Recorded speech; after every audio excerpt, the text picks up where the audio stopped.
and Jack Papadopoulos and quite a few others. And we went there and we finished off the evening, a grand musical evening. And we heard Greek music. We had a couple of ouzos, we had some tzatziki, we had some salad, we had some souvlaki, we had some sari. And then we were a bit heady and we danced. And we danced and felt intellectually and physically refreshed. And this is what live music does. It's been said before, I won't repeat it again. It's been said eloquently. But just to close my speech, recently, in fact late August, early September, that very restaurant, which I took my friends to, my European Greek friends, some people visited that establishment and said that they were a high-risk venue because this is deemed dangerous if it's slightly amplified. Well, let me tell you that one bagpipe is far more powerful than a bouzouki through a Marshall stack, let me tell you.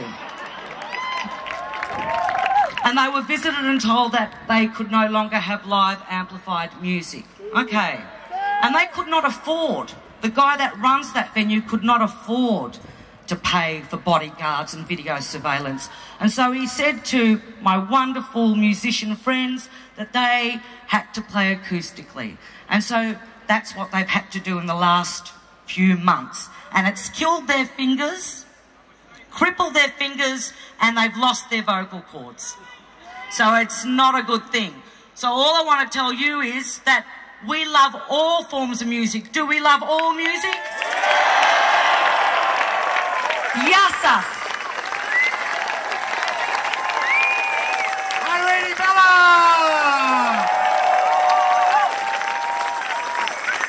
All right, we've got a couple of big blokes about to come up. One man who reads poetry every Sunday afternoon on the John Von Goes radio show, and another man, and this is a beautiful sense of community. I missed the original Long Way to the Top clip in 1976 because I was travelling in Europe and I was sleeping on the floor of the Bushwhackers. This man played the Lagerphone with the Bushwhackers. Ladies and gentlemen, please welcome Ian Bland and Dobe Newton. G'day, folks. I'm the token seniors card holder because you're never too old, are you?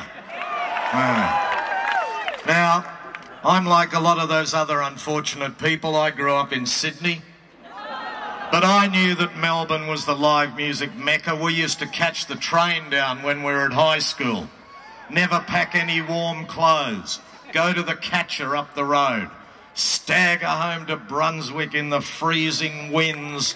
But it didn't matter because our hearts were warmed by the live music we saw then. Now, in 1973, I had the sense to move to Melbourne. Next year, the band I play in and still do will celebrate its 40th anniversary. I'm not sure if that's to cheer.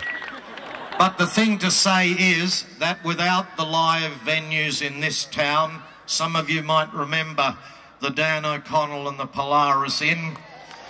And to tell you how important they were, we got invited to go to Europe. And the publican of the Dan O'Connell lent us the money to go so that we could pay it off by paying him when we got back. We needed to stay there a long time because he had to lend us the fare to get back as well. But today, a lot of people have talked about the community, and I want to talk about you folks in Melbourne. Who's here from the bush, from the country? Anybody? Okay. All of you folks from Melbourne, have a think about what might have happened. You live in a city with multiple live venues. One closes. We're sad, it's a tragedy, but you've got somewhere else to go.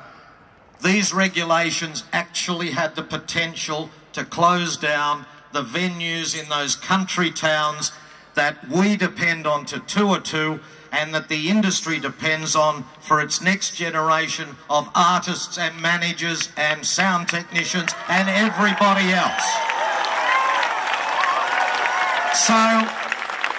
So today we should celebrate the fact that for the first time the community, it's been a word that's been bandied around a lot today, but the community of workers in the music industry, fans of music, yes, and the politicians of all colours, for the first time we have spoken with one voice, and look what we've achieved. Well done to you. There was a moment of political insanity which is now being reeled back, but they can do whatever they bloody like. They can't kill the music. And over to a man who will put it in far fewer words than that and better words, from Triple R musician and poet, Mr. Ian Bland. Thank you, Dobe. I'd just like to reiterate, as Dobe said, the issues don't stop as soon as you drive out of Melbourne. It's right across the state, and don't forget the bush, because it's copping a bashing from all directions at the moment. Played at the S.L.A.M Sunday night gone, to a handful, 24, give or take. The bouncers, pleasant fellas, found it a struggle. The struggle was staying awake. A young buck was screaming and carrying on, aggressive, disruptive, not happy. He settled down, no need for security, once his mum finished changing his nappy. We are blessed with our culture of music and pubs. Unique, accessible and diverse. Collateral damage in the war against violence? Why should music pay for this curse? There is pressure enough from development.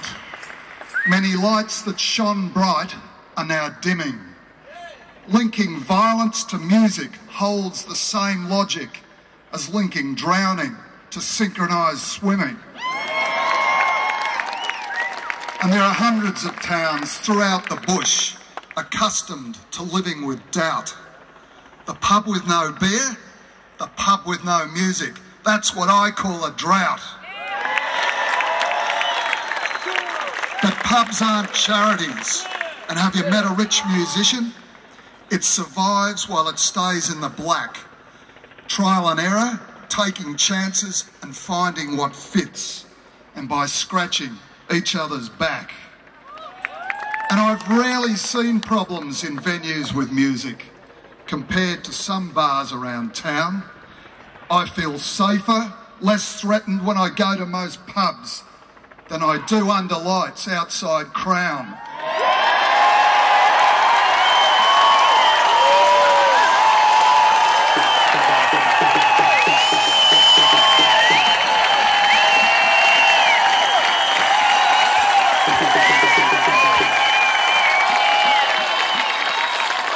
Must pubs retreat to gambling and beer before we realise what our culture means?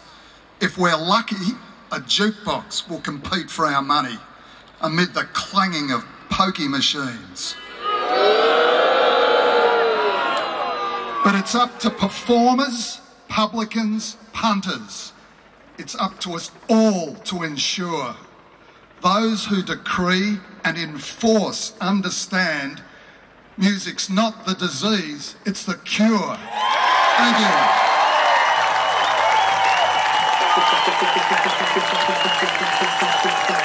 Dave Newton and Mr. Ian Bland. Great. Look at these signs. I have to say, I just saw that one and I hope John is looking. Hey, Mr. Brumby, it's a long way from the top if you bury rock and roll.